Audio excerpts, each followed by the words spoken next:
Ah,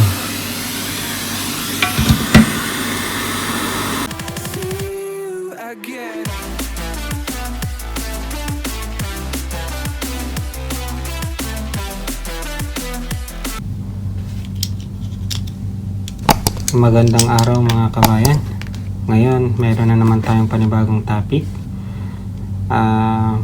Meron tayong isang Turtle Beach Stroke 600. Ito ay para sa PlayStation 4 Pro at PS4, yung Slim. So compatible siya para doon.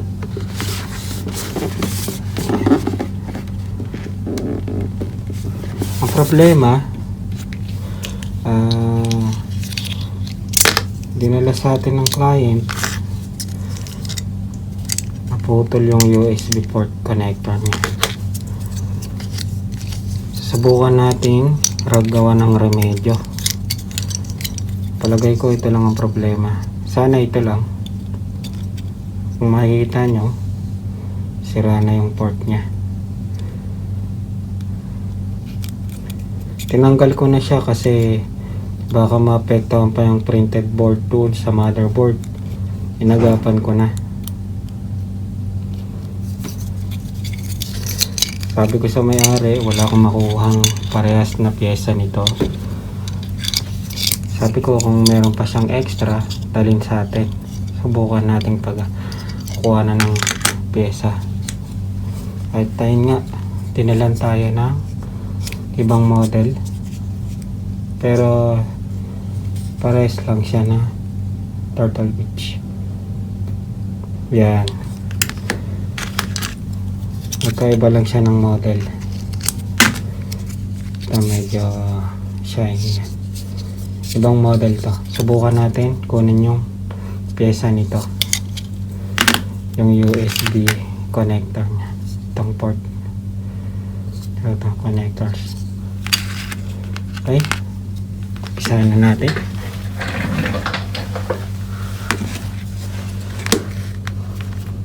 Gamit tayo ng metal spudger.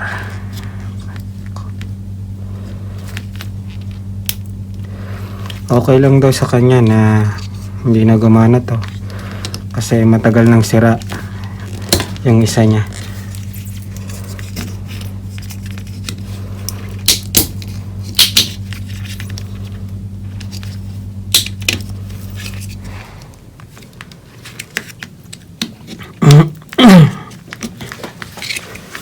Excuse me.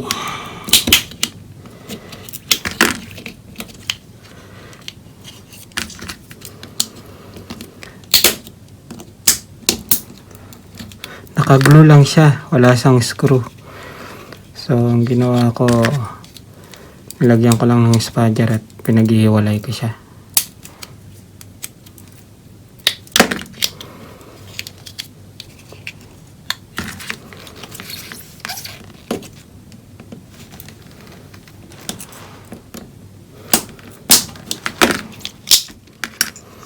Yun. Mukhang sakto yata to.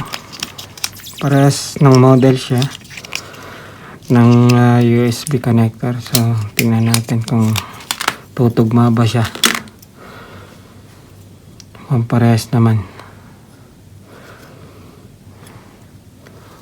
Bukan nating baklasin.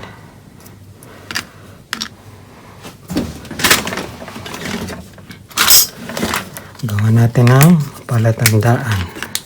Ito yung gumagana. Customer.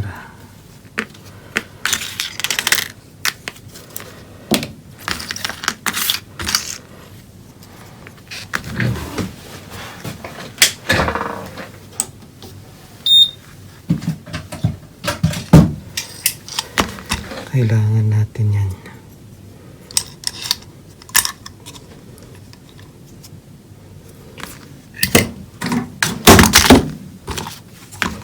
Mahulog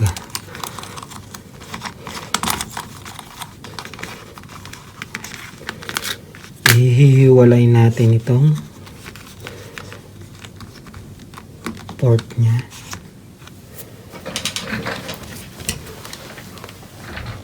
yung pinaka-connector niya, sorry. Hiwalay natin sa kanyang printed board PCB. Subukan natin ikabit dito sa kabila.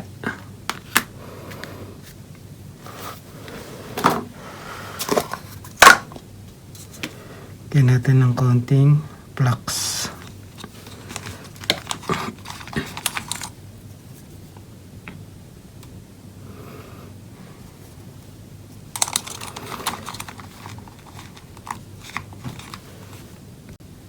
Yan, yung flux nilagay natin para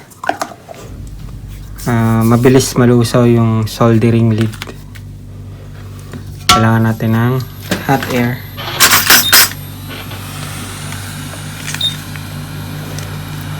Posisyon natin kung saan tayong komportable.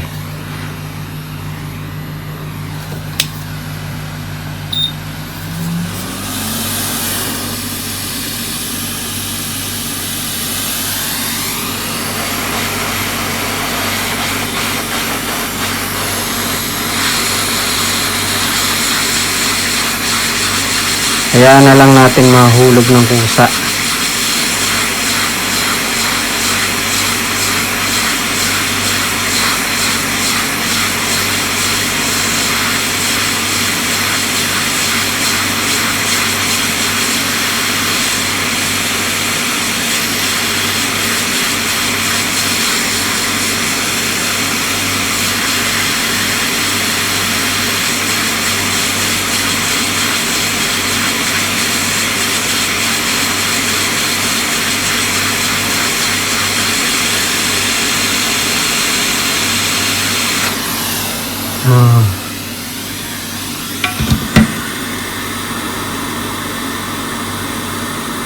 Yan, mainit-init pa.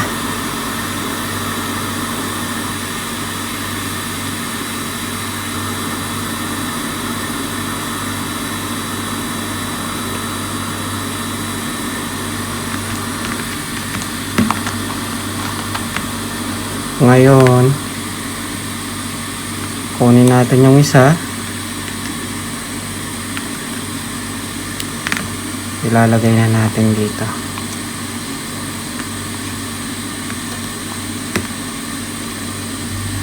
Yung sa hot air temperature niya, kailangan pag-aralan nyo rin kung ano yung proper na hangin tsaka yung proper na init. Kasi once na masobran sa init at pag tutok ng hot air dun sa device, sa sa PCB board, pwedeng madamage so itong mga printed board natin. Pag gumamit tayo ng hot air machine, pag-aralan muna natin maigi para hindi madamage yung mga printed board. Pwede rin siya soldering iron, kaya lang mas mabilis kasi pag babaklasin mo yung isang pyesa, tapos katulad nyan ang dami niyang support na soldering lead sa mga gilid. Pag sinoldering iron mo yan, may chance na masira din yung ibang parte o umangat ng mga printed board. Ito, dadagdagan natin ang hinang to.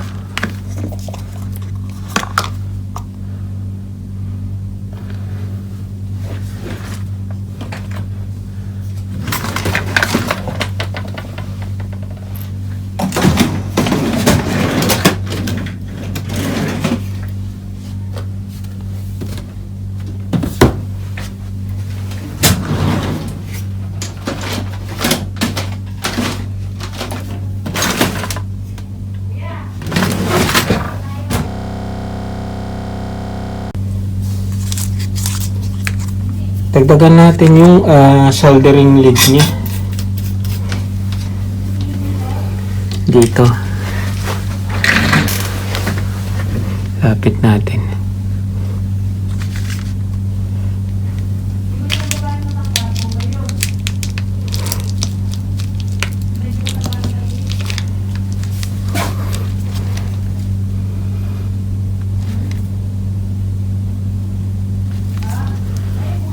Pala bukas. Kaya naman pala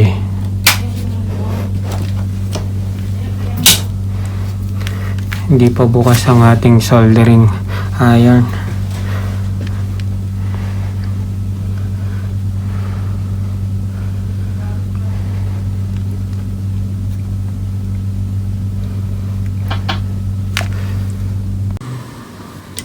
Umpisa na natin to. Lagyan natin ng konting mga soldering lead.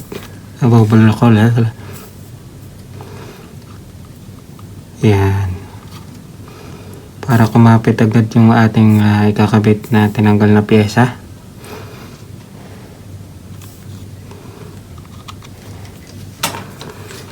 Itong isa may naiwan dito. Kailangan tanggalin yan. Yan. Tanggal na siya. Dagdagan na lang natin to.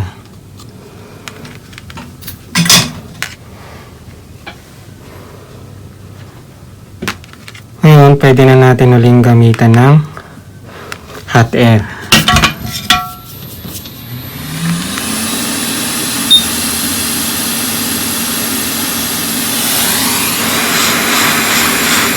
Circular motion yung ginagawa ko sa pag-apply ng hot air. Ito ay para maiwasan natin masira yung printed board. Maluto yung ibang mga katabi niya.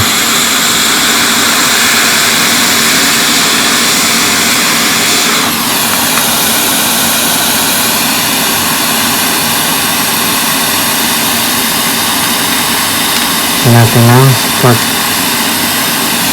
Kailang baka ba lang.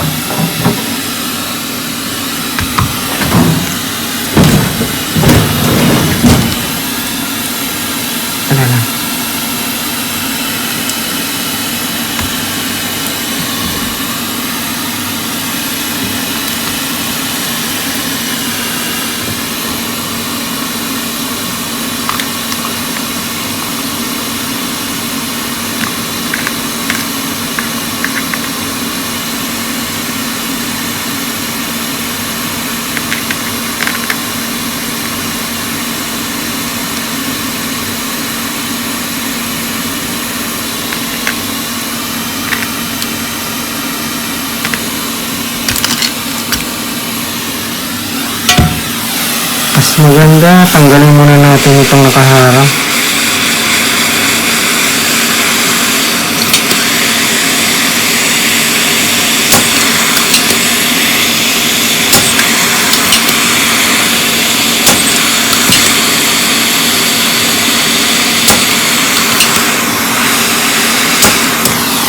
Yan.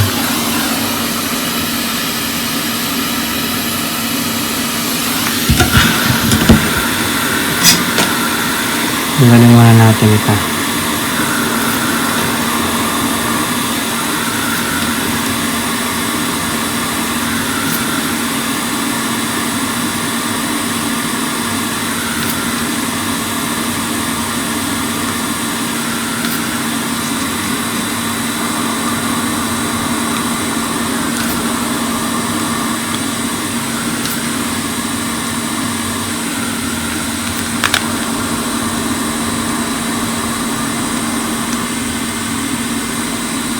Linisan natin.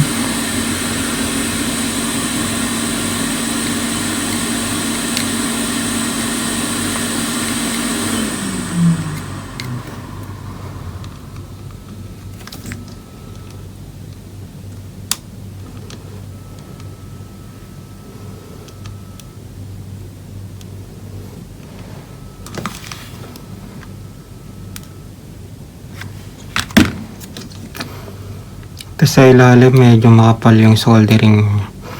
Tanggalin lang natin para may pasok natin ng tama. Ganda kasi pag nakaposition na, tsaka natin lagyan ng soldering.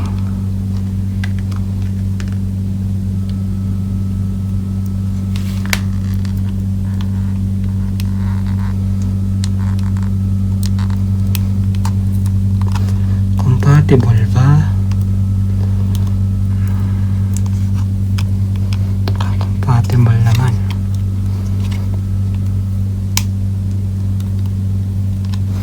problema ito.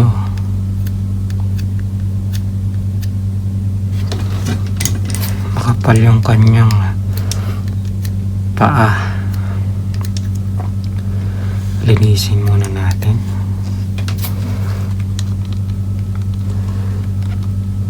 Ito madali lang yung paglilipat nito kung may gamit lang kayo. Tingnan natin. Kung okay naman. Ang problema,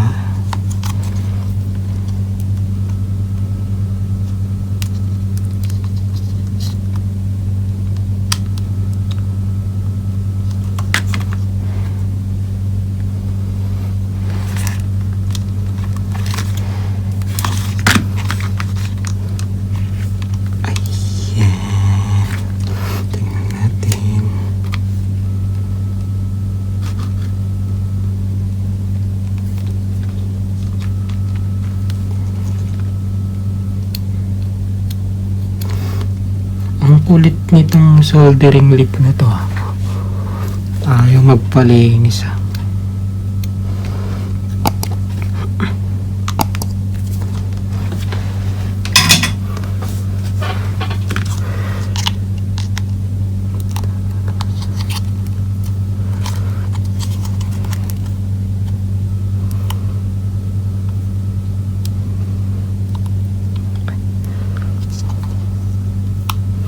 So kita nyo guys, fit naman na siya. Lalagyan na lang natin ng soldering lid. Mano-mano na natin. Kasi pag hinat-air natin yan, baka masunog pa yung mga plastic sa loob.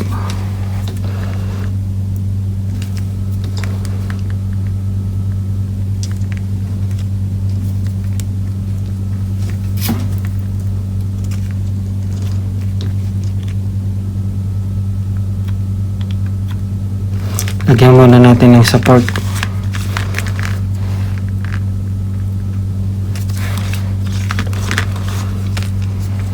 Okay. Natin ng flux. Importante ang ma-flux guys. Para kumapit agad yung soldering lid dito sa pinaka-connectors niya.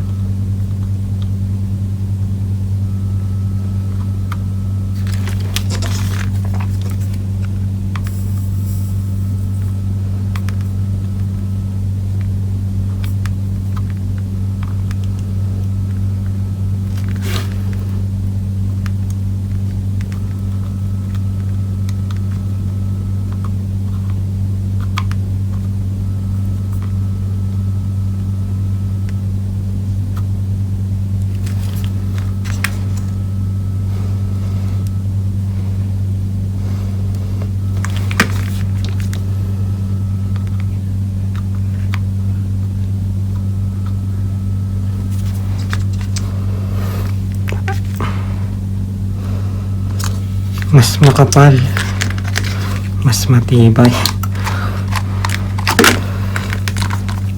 Ito naman sa likod niya.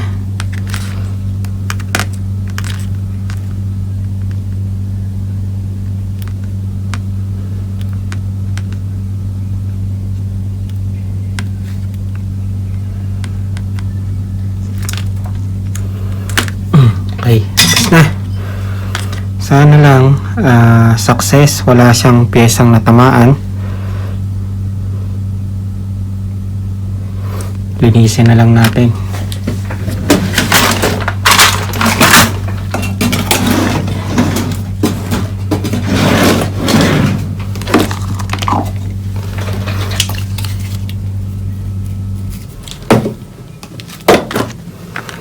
Importante malinis maigi to.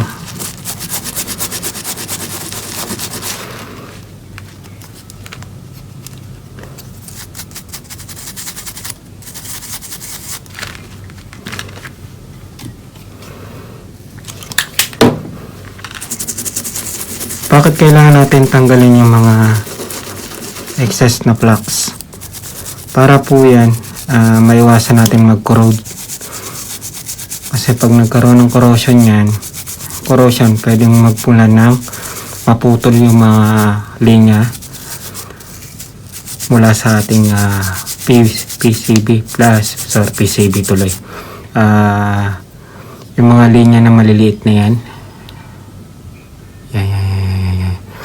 Kasi pag nag-corrode yan, tapos uminit siya, mabilis mag-corrosion. So aangat yung mga yan, mapuputol yung mga maliliit na yan. Kaya kailangan pagkatapos natin malagyan ng flux, kailangan malinis mabuti. Pinanilinis ko lang naman is ordinary na alcohol. Tingnan natin, mga connected naman. Hindi naman tayo professional guys na ano. So sinubukan lang natin gawin to. At least kahit basic.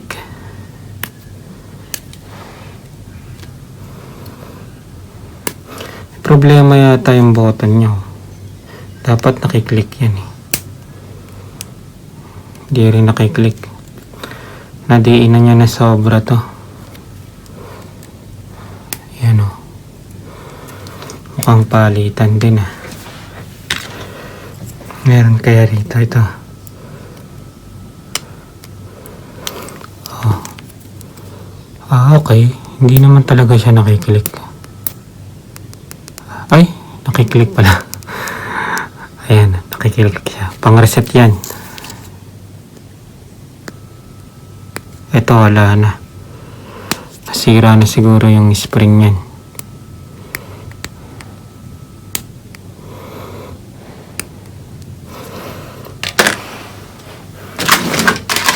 Okay. Palitan natin.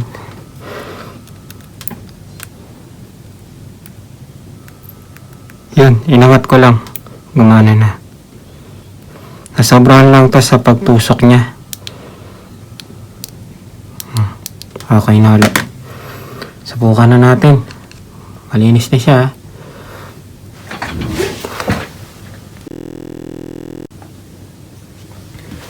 Tingnan natin. Ito siya guys, no? Subukan natin eh.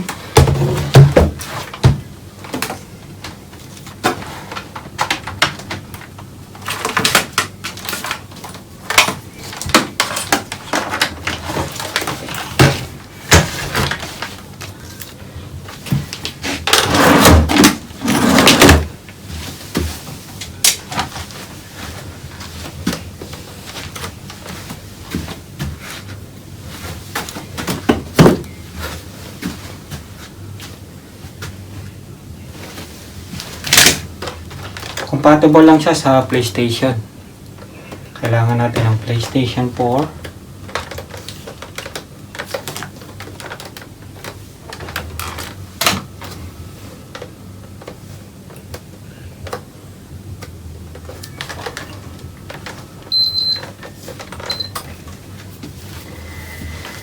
Yan yung PlayStation 4 na pang-testing ko.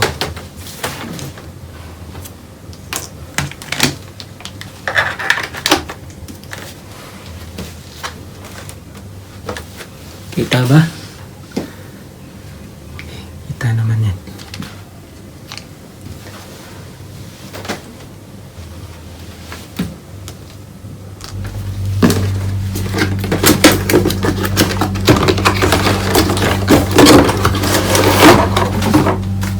Medyo bago. May plastic pa. Sayang naman. Nga lang, baka walang charge. Meron. Kabit na natin itong ginawa natin. Sana gumana. Yun, gumana siya.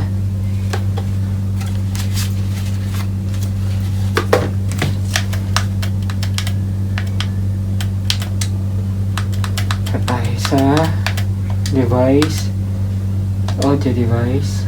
Na-detect siya guys. Kita niya. Ito siya. Microphone volume. Tingnan natin yung mic. Hello? Hello? Yes. Tingnan niya. Hello? Hello? Gana siya guys. Success. Babalik na natin siya sa casing.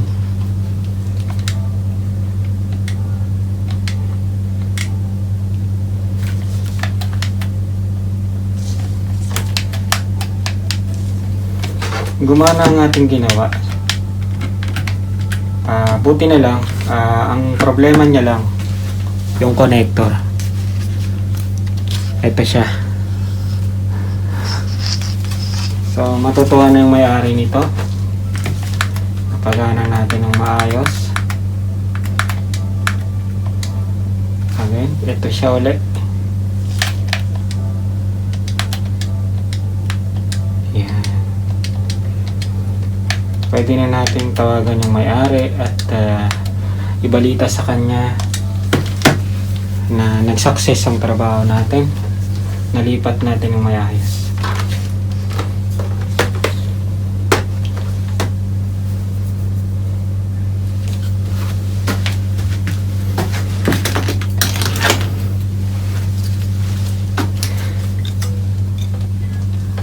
Wala na siyang kuryente.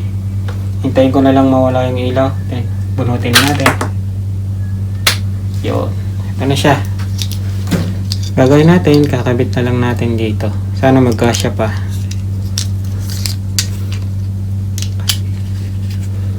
Okay. Approve. Lalagyan na lang natin ng glue. Di-glue lang talaga siya kahit bago bilhin. Kahit yung bago siya, i-glue lang siya. Okay guys, salamat sa panonood. Kung nagustuhan nyo yung video, i-subscribe nyo lang at i-like po natin. Salamat sa panonood.